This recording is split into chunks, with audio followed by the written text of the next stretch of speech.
Ginnelly. I hope I pronounced that one right.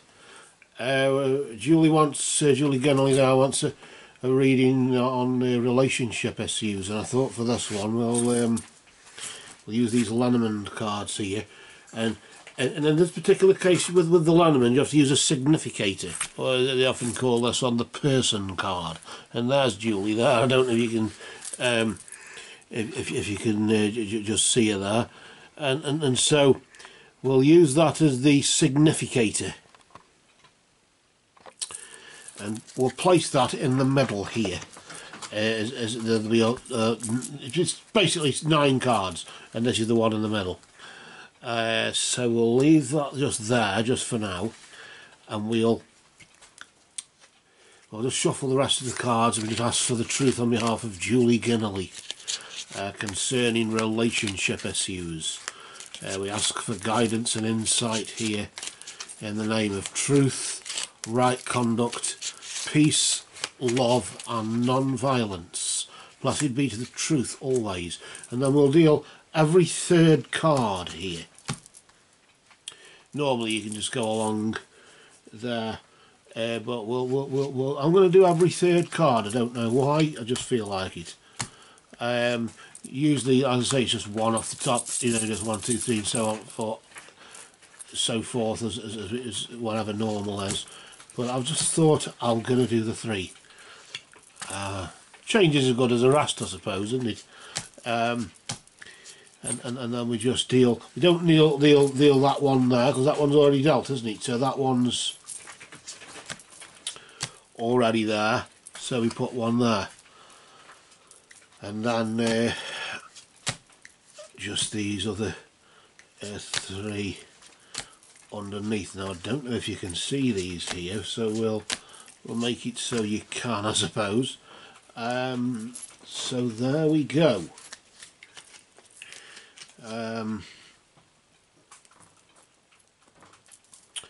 Right, so we've got this set up here. Well, we'll just bear with me while we just try and arrange them so you can so you can see them there. Right, I don't know if that can you oh, bloody hell, you can only see those 2. So what I'm going to do, we'll just do about something technical though, and we'll just pan the camera around just so you can see them there. How's that? You can see that a bit better now, can't you? So there we are. We're ready now.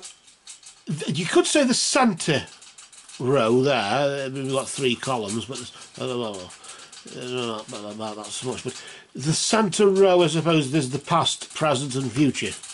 There's Julie Ginnelly there right now, and then the recent past. The cards above are what's weighing Julie down, like what was weighing you down in the recent past and the present, and what will weigh you down there. I suppose what you haven't got control over. What's controlling you, I suppose, to some degree. Whereas underneath here, these are what you've got control over, what you have got control over, and what you've got power over, and what you can do. I suppose what you can't, what you can. I suppose it's a similar sort of thing, isn't it? So we'll just start off. I mean, normally you'd go along there and so on, if we were dealing them out in that sort of order which we have. But I want to just pull out this centre one out just so we can establish what's actually been going on over the past 3 or 4 weeks or so here. And we've got the well, and the well indicates well, obviously the bucket goes deep down, doesn't it, to collect the water below. So it's like as if something deep has been going on, something you know, I suppose beyond immediate appearances or something like that. Something deep has been affecting you in some way. You know, it could be deep as in deep in thought or whatever, or just more it's affected you deep down. What it does, I don't know, but certainly you're looking just looking at the card. That's all I'm doing. That's all I can do, really. But just looking at the card, I'm noticing like maybe a garden or something like that in the background or whatever. I suppose it's located in a garden. And there's sort of growth in the distance. I'm just locking on, sort of focusing on that, you know. The growth in the distance, as you'd say. That's what I'm getting from it. And of course, it's the female or the woman in the when you use significators in the land, this Lanneman type thing. Usually she looks towards her past, and the man looks towards his future. His past, and the man looks to the right. So the male's past would be on the right hand side, and his future on the left. Whereas I suppose you're the right way round. You're facing your past. So this is the past, and then the future here. So this is the past column, present column, and future column, and what have you had no control over, or what's been weighing you down and causing this deep, profound thing, whatever this is? We'll just flip that over there and just try and reveal what we've got. We've got the fox there. Of course, the fox looks back and says, "You're not the only one who's up at this time in the morning, you know, I can come back for you later," it says to the cockerel. But the fox, of course, in this particular Lanneman, is the lies of other people. It represents lies that you've got. Obviously, you can't control if your prime minister or president lies to you, like ours, he lied to us and caused no end of trouble. So you've got no control over other people's lies. I suppose you can lie to others or tell a white lie, as you'd say, try and get out of it. But it's other people's lies, and it's created something deep, and you've had to either search within, deeper within, or whatever. But certainly, from a relationship point of view, because that was the subject matter, wasn't it? The relationship side of it, certainly it's pointing toward the lies, maybe, and there are some partner maybe have lied to you. That's just based on the fact that it's a relationship. What have you got control over though? What maybe your dignity or whatever, or your strength. You've got the bear there. In this particular case, it's a polar bear. It's represented as a polar bear, strength. Although the polar bear is in water, of course, nevertheless, he eats a bug of water, doesn't he, to try and get through, if you got wade through it or whatever. It's only two gases together, but I always remember when we did camping years ago, and when we used to collect water from a water bottle from the tap at the top of the campsite, and you'd carry the water in a water bottle that you'd take with it, and it's heavy, you know. You realise how heavy water is, or liquid anyway. That's why I use a trolley when I shop for my beer and everything, because I realise what you know, how heavy liquid is, you know. So this indicates strength, that you've got power over, although you've got no power over the lies, nevertheless you can allow it to make you stronger. You can use it to make you stronger on a deeper level. That's what I'm getting.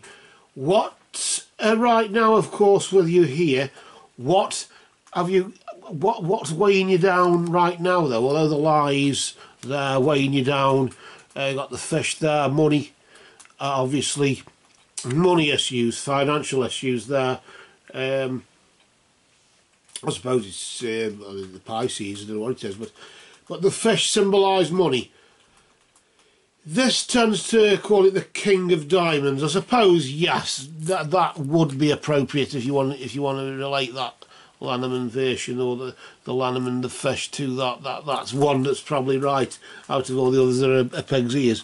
The Ace of Hearts, cracks in the ace of clubs for the woman there, I think, has it, and the and the lies, of course, with the fox, the nine of clubs, the nine of mind you, no, it's the ten of wands, isn't it? The ten of wands as oppression. Nine of wands as strength, actually, strangely enough. But I'll try and ignore the playing card equivalents, but maybe that one is correct there. One out of many that aren't. But you get out when you read these things, you get out of them what you are familiar with, and that's all I'm doing. So it's sort of indicating that although the lies were weighing you down and you're on a deeper level, nevertheless it made you stronger, and you had the power to, I suppose, find strength out of it, find something positive from it. You know, you could have curled up and died, or threw yourself under a bus or something, or whatever, if they're ever on time. But laughing and joking apart, you chose to let it make you stronger instead. But nevertheless, you are missing the money, because the money there is weighing you down. Maybe it's a money problem, or maybe you've got a lot of money that if you find it hard to spend, you can wire me some. I don't care. That's the only financial advice I give, is to give me all your money. That's the only advice. But nobody's actually followed that advice yet, so maybe it isn't as good advice as you think. I don't know. But either way, laughing and joking apart, from a relationship point of view, of course, you're weighed down by money. But I'm sort of reading that more in the negative than in the positive. I'm reading that more in the negative than the positive, as in money worries. Or maybe if it is in the positive, in the sense that it's money coming in, it's money that you've got to account for. Oh shit, now that's happened. Oh, I've got that. Have I got to pay it him back?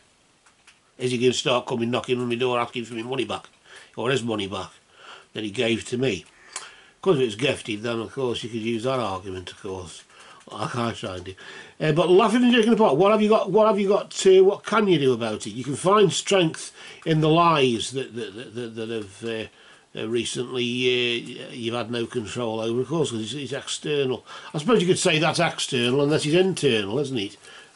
At the external and at internal, I suppose you could view it that way, in some sort of way.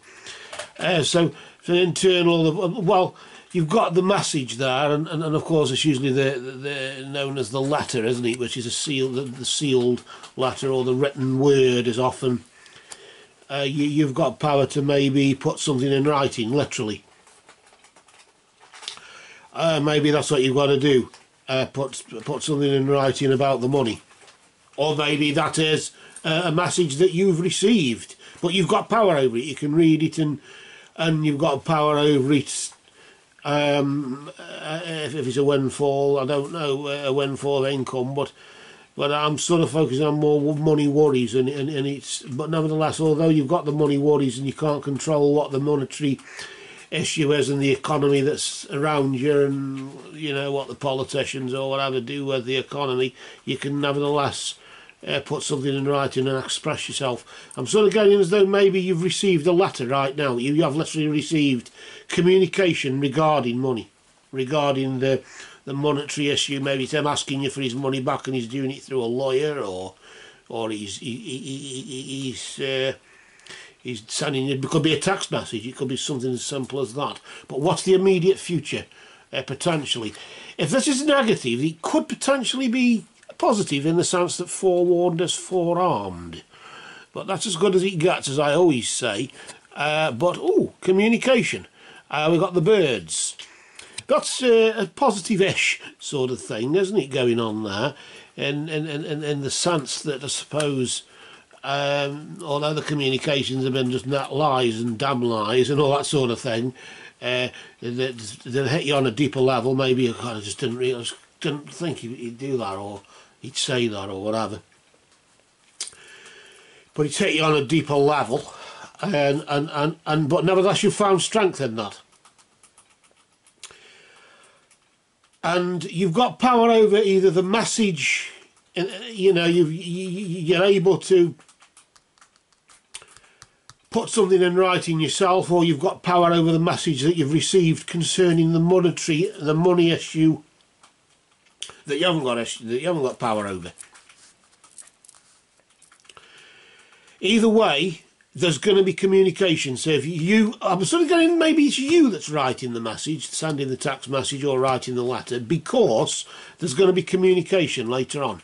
And it's like as if somebody might knock on your door and have a word with you, as opposed to saying we can't keep just writing letters to one another and using lawyers, that's cost too much. Or we can't keep doing text messages, let's do it face to face and talk like human beings or something. So there's communication going on. Maybe I don't know. What will be weighing you down for the foreseeable future though? What will you not have much control over? You've got this is the garden, but I suppose it's the park, isn't it? It's usually a public area. It could be anything like a hospital or a town hall or town centre or just something going public. Maybe the fact that your money problems has gone public and people out there know about it. And it's gossip, it's causing gossip or something like that, and he's telling lies that aren't bloody helping, blaming you or whatever the buck passing thing is going on, if there is any. I would assume there is. But what are you able to do for the immediate future about with the communication concerning it going public? Well, yes, the tower there indicating that really in a tower, obviously you're a prisoner. You know, you're up in the tower, that's it, you're stuck up there. And things go on around you and you've got no control over it and things like that. So maybe you've got either the power to lock yourself away or to make somebody else feel imprisoned in some way. Making them feel as though they are on the spot. Maybe by you going public, although you've got no power over what's said in public or done in public, nevertheless you can communicate and use it to your advantage. And nobody's saying you're going to slur them on bloody social media or anything like that, which probably may have happened, I don't know. But either way, it's the written word, and I'm thinking though, in some way or other. Only just because it just came to mind. That's the only reason. No other reason. I don't know what the energy is here, but if this is a case of making it backfire and making them the prisoner, maybe you have the power to make yourself a prisoner and make yourself look as if you're on the spot and get people to feel sorry for you or something. I don't know. It could work that way.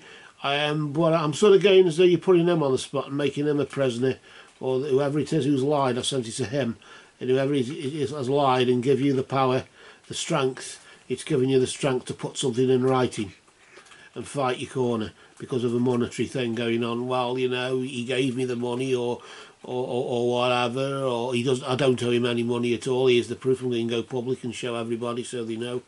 And oh shit, he's up a corner. Or he could, like I say, vice versa. I'm locking myself away. I'm a prisoner. I can't do anything because he's harassing me or he's mithering me all the time, bothering me, and everybody finds out and I don't know, but I'm just going like those two lines. Maybe it's both. I don't know. Maybe it's a bit of both. I don't know. But we're going to leave it there. It is right. It is okay not to know. If you don't know, just say I don't know. It's simple. I do it all the time. I've just done it now and again. So what we'll do, we'll leave that as it is, just for now, and we'll just cast a dark shadow of supernatural truth over all of these cards that, for you, just for now, have spoken.